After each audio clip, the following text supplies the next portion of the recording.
Hello, welcome back to Sapling Tarot. My name is Imogen. Today I'm going to be doing the Real Tarot Readers tag, talking about what I think constitutes a real tarot reader, what makes a real tarot reader. Some of these thoughts are following on from the Occult Tea tag video I filmed a few weeks ago now, and some stuff around like imposter syndrome. So yeah, I've got two decks I'm working with at the moment, which is my Thoth Tarot and then also my trimmed pocket Osho Zen tarot, which I have out for video that I'm planning on publishing this week or next week. So stay tuned for that to see what these two tarot decks can do together. So I'm just going to flick through them while I talk, because there's no kind of visual component to this tag. The thing that came up in the Occult Tea tag that I think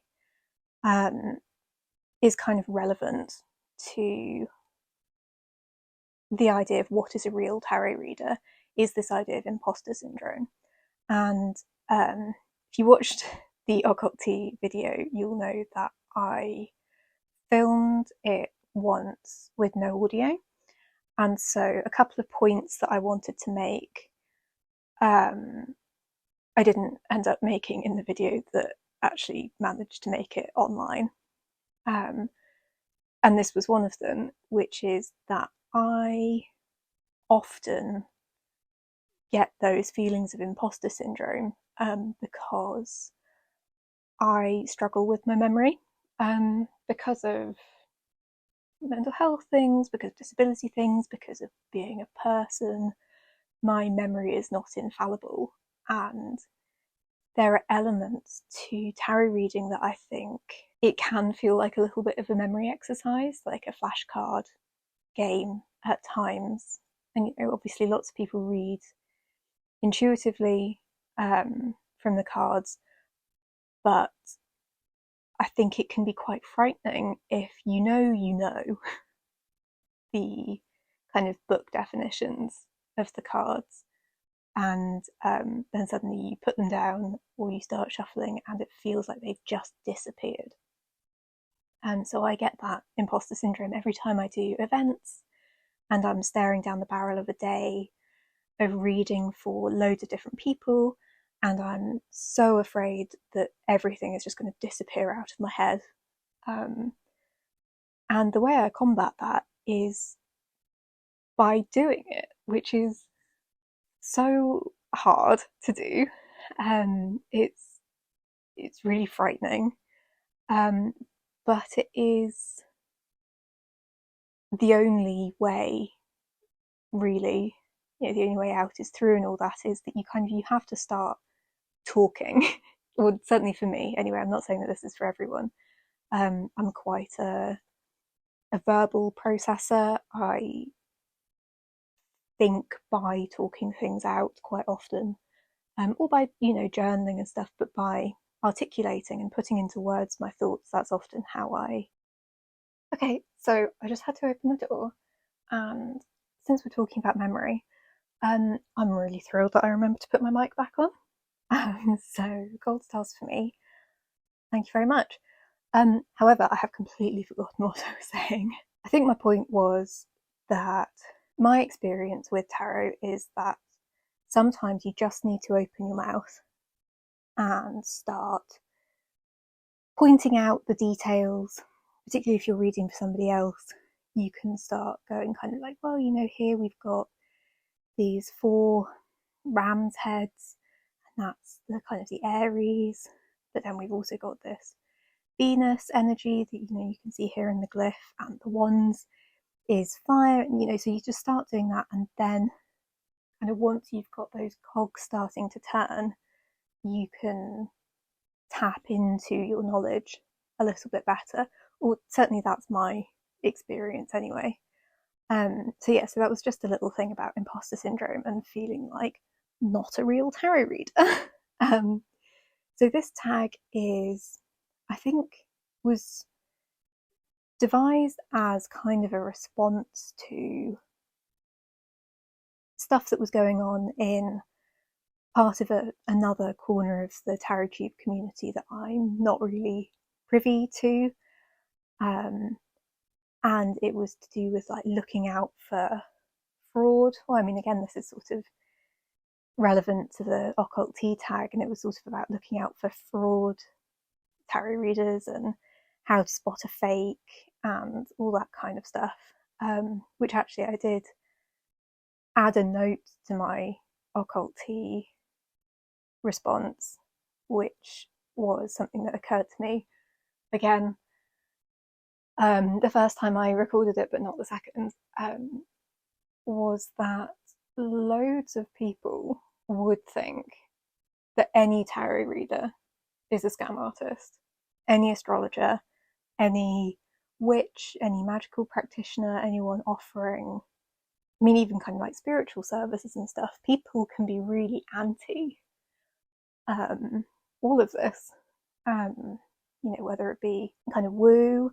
or spirituality or any of that. Some people can be really anti it and think that we're all scammers and we're all making shit up and we're all out to make a quick buck, and all of that kind of stuff.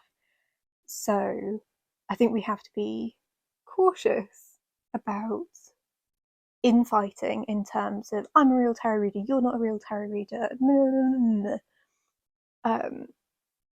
And I mean, that is huge spoilers for where this video is going to go. And kind of, I think, how most of the responses have been. I think that we are mostly, certainly on this side of TarotTube, in agreement about what makes someone a real tarot reader. But there are, 14 prompts, and I'm gonna get into them. In 10 minutes into the video, I'm going to get into them. So the first question is, do you have to know all the book meanings to be a tarot reader? And then the second part of that question is, if so, which book? So the answer for me for most of these questions is going to be, the formula of, do you have to be this to be a real tarot reader? My answer is going to be no. I am going to flesh it out a bit more than that, otherwise this would be an unbelievably boring video, I think. And also, I mean, I think I'm already going to be repeating points that other people have made, but what are we here for if not to voice our opinions? So if you've watched some of my previous videos, you will know that I didn't start with one of the more kind of classic tarot decks. I started with this deck, not this specific deck, the full-size version, which is the Osho Zen Tarot, which is kind of loosely based on the Smith-Waite system, but not entirely. And if you don't know the Smith-Waite system, there's nothing to kind of point you in that direction. So I learned and spent the first 10 years of my practice, at least, 10 years of my practice, working with a deck outside of any traditional formula for tarot, and it worked for me. I used to reference the book a lot because the book that comes with this deck is, you get one full page of kind of the meaning, and then you get another page which is like the story that's going on in the card, or sort of what's being depicted, but in quite a narrative way. And so you get a lot from the book, and I was never going to memorize that book because it was some stuff I didn't believe in, some stuff I did believe in, and so it was just kind of nice to have that to tell people these stories and to be able to explain the thought that had gone into the designs. And because some of these cards skew visually quite negative, the book's interpretation can be quite important for like soothing and smoothing and being like, it's okay, like all the cards are neutral sort of thing. There's no good cards, there's no bad cards. It's all going to be, it's all right. Which I think is half the job of a tarot reader. But yeah, so a lot of these questions are going to be questioning like effectively like my validity as a tarot reader, and I think that's kind of a normal response to any of these sorts of kind of incendiary topics. So my answer is no, you don't have to know any book meanings, because I don't. I mean, I do now. I know, but then again, I mean, what book? I've read a number of tarot books, and my way of reading the cards is a mixture of all the books I've ever read, all the other tarot readers I know, my own personal gnosis, my own experiences, stuff that's come up in readings, from reading with other people, from reading with myself. Like, so I think that book readings can be really great. Book meanings can be a really good place to start. If you're on your tarot reading journey and you pick up like a classic deck, so Pixie's artwork, Smithwaite tarot deck, Tarot de Marseille, Thoth, then you might want a book that goes through those meanings, and it gives you kind of a jumping off point. But as I've said in many videos, part of, if not most of, what I love about tarot is that you can keep learning forever. You'll never know it all. And so I wouldn't know what book to tell you because I don't know you. I imagine I will do a video at some point about the books that have shaped my practice, but again, it's my practice and my approach, and it has to go with my personal philosophy and my personal values and all of that kind of stuff. So I wouldn't know where to start if I was going to say about like the definitive tarot book. So the second question is, can you be an intuitive who uses the tarot cards and be considered a real tarot reader? 100%. I know many tarot readers who may well have like never picked up a book, never cracked open a little white book that comes with one of their decks, never done any sort of like study or whatever, and goes purely intuitively. And I know some people are dicks about people who read like that, but some people are very successful at reading that way. And I think that there's a lot of freedom to be found by doing kind of like tarot as oracle. I know that Anna, Astrology Tarot, has done videos like that, and about sort of like stripping away your knowledge of the book meanings and going, but what does this image say to me? And one of the videos that I've got planned coming up is a response to, I've forgotten the creator's name, but anyway, it's about like the use of colour in tarot and thinking about your own like emotional responses to colours and your own associations and like what does that mean and things. So I think that purely intuitive readings, I am not a purely intuitive tarot reader. Sometimes I go with my gut and my intuition. So, if part of me is saying, well, the dictionary definition of this card is blah, and I'm going, that's not relevant, then I'll use my gut and my instincts and my intuition to find a different, more relevant meaning. But I love a bit of book learning, so I'm kind of a mixture of the two. But yeah, absolutely, you can be a very, very proficient tarot reader that works purely on intuition, and I know and respect many of them. But do you have to be reading for others to be a real tarot reader? Again, no, I do. And I love it, and I would do it every day for the rest of my life if I could. I don't think that makes me like more of a tarot reader than someone who only reads for themselves. I think that has very little to do with anything. I think it's great because you get more practice, but also if you're only reading for yourself, you can ask a much wider variety of questions than you are likely to end up asking if you're reading for other people, because if you're reading for other people, the variety of questions is generally pretty limited. It's certainly in my experience anyway, it's often kind of a general vibes thing, something about love or relationships, and something about career, or I have decisions to make, help me. And if you're doing it for yourself, then you can go down the nitty gritty journaling type thing, shadow work, and using your other knowledge to be a springboard to ask questions. You can follow the astrology or the numerology or this or that or the other, and you can often have a lot more time. And there's something really lovely about doing a tarot reading and like taking a picture of it and carrying that with you and sort of working out your reading of it over a period of days or weeks or months.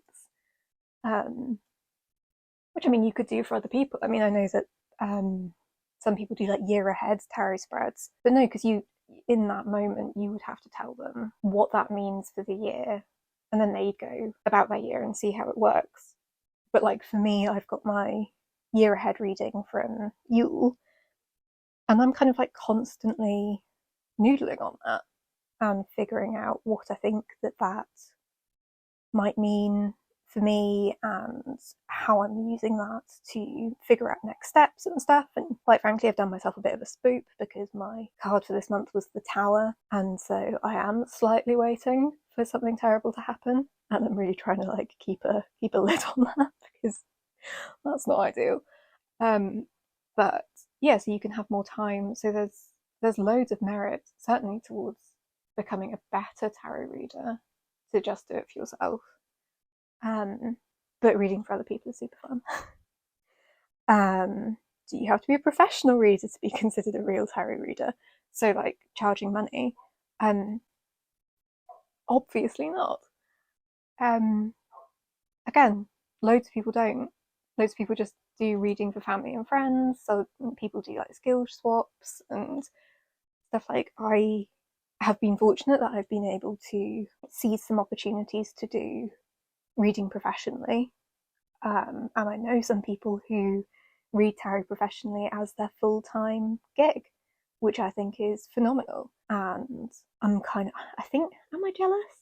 Maybe. I'm not sure. I'm kind of in two minds about it because I've been bitten before about the find something you love and then turn it into your job and then ruin the thing that you love kind of cycle a number of times. So I'm a little bit, tarot means a lot to me, and so the idea of doing it full-time professionally is a little bit scary.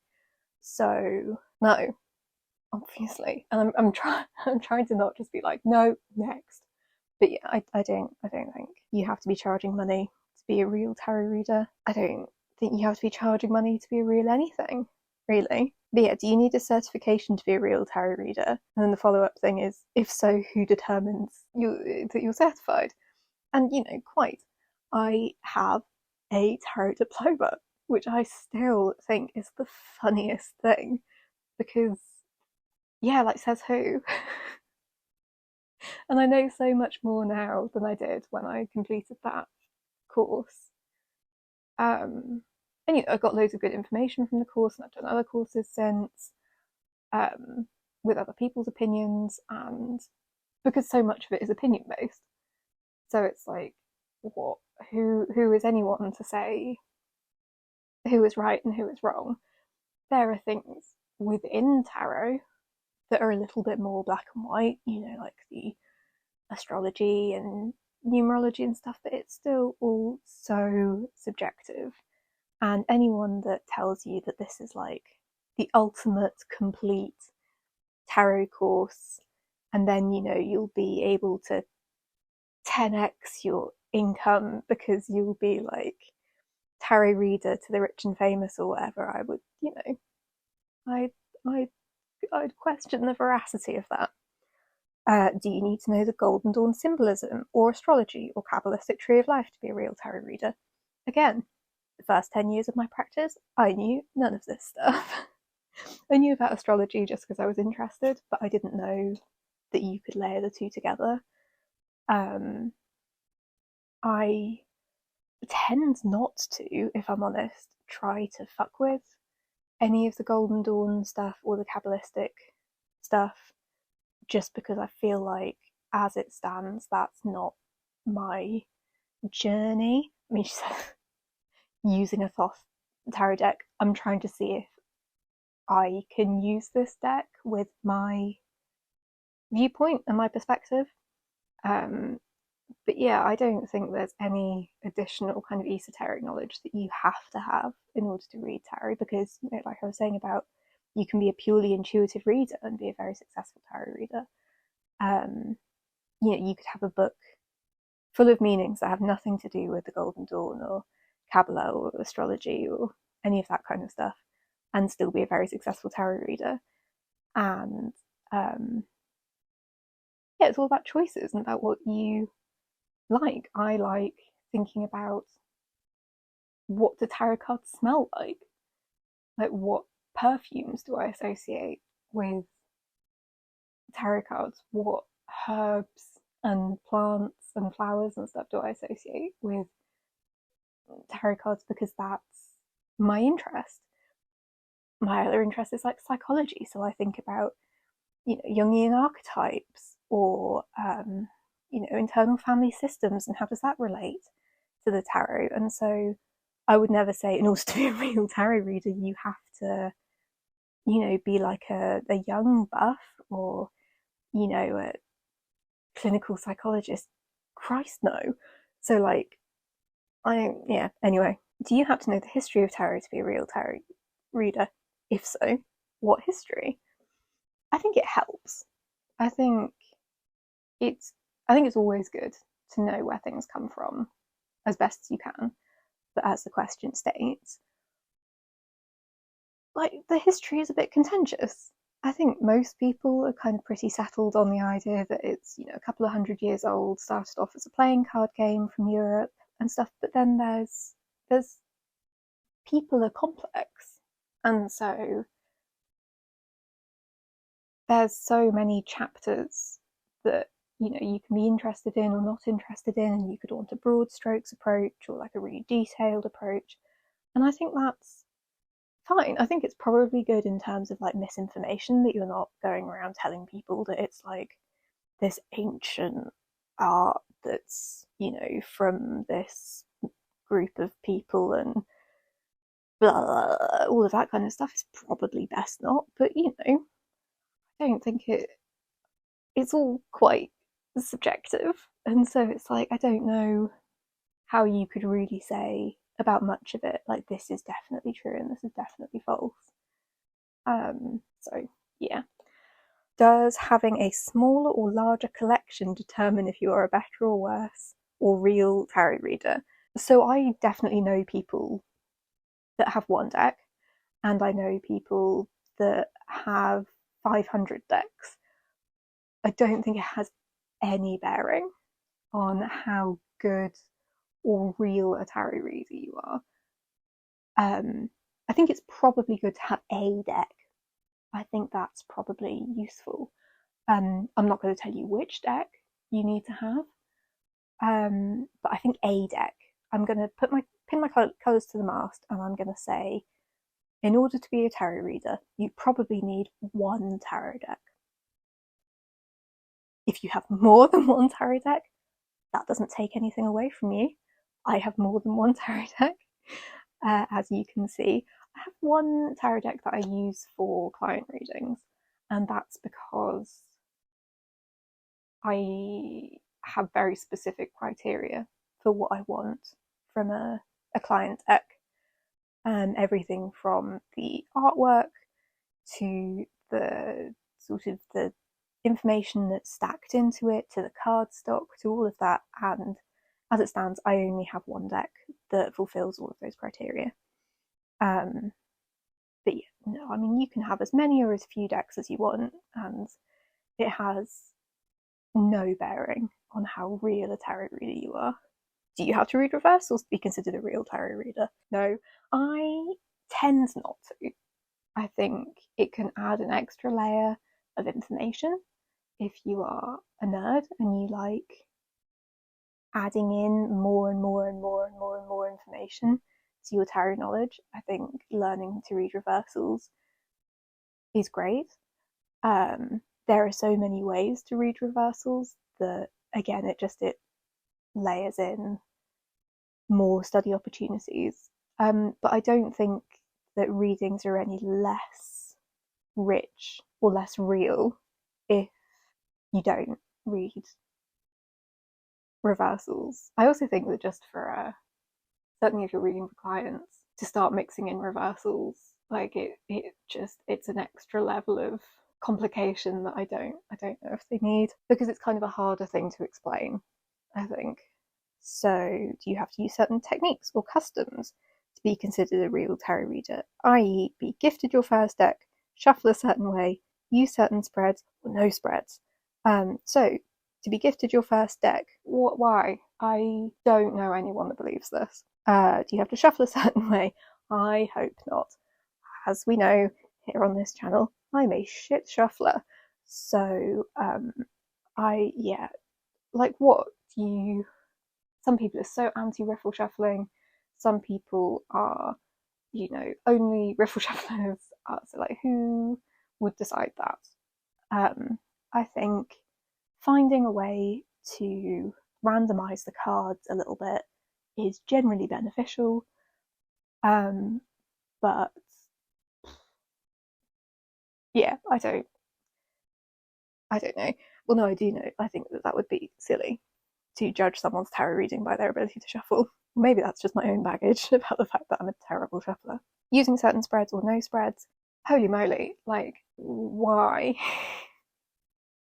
I'm really impressed by people who do like the free reading thing for a client, because I would be talking forever if I did that. If I was just throwing cards at a table and like telling a story, I would see 2 people in a whole day.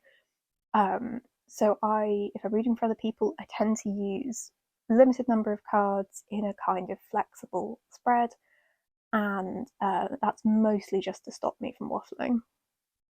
And then, like, I think part of the point of going to a tarot reader, like a specific tarot reader, is to get their way of reading.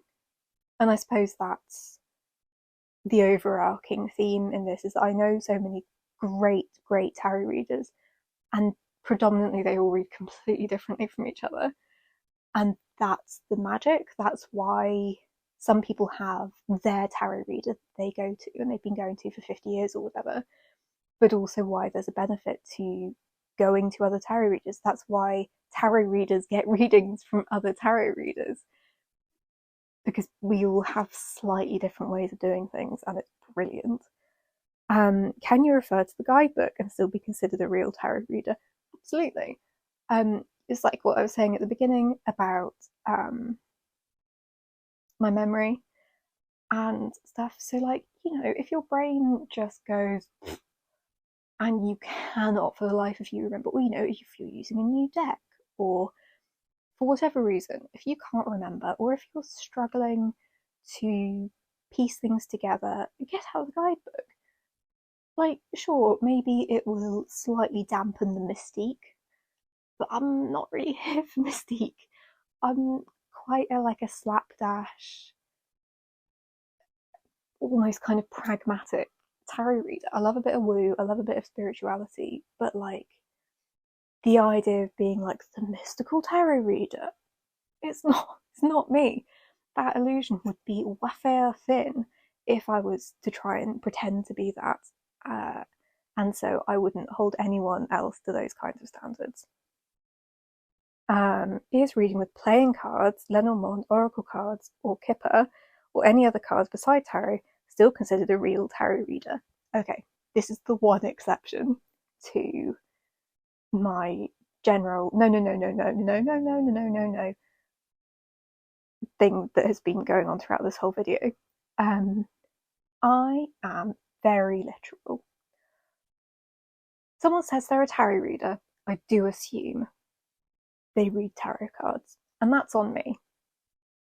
Many of my peers who read at the same events that I read oracle cards, and so there's at least one person, two people who read primarily using oracle cards. There's one person who's one of the most successful tarot readers I know who uses primarily Lenormand cards. They refer to themselves as tarot readers. I understand. From a marketing standpoint, people know what a tarot reader is. They don't know what a Lenormand reader is. They probably wouldn't know what an oracle card reader is. I just get a bit confused. Mostly in a, ooh, tell me more kind of way, rather than a, you're not a real tarot reader.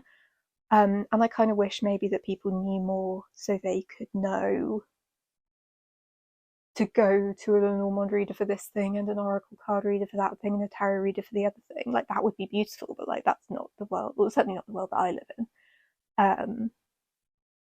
And so I still think you're a real card reader. And from a marketing standpoint, sure, you're a real tarot reader. I'm just very literal. And so it's the only one that I'd be a bit like, are you a tarot reader if you don't read tarot cards?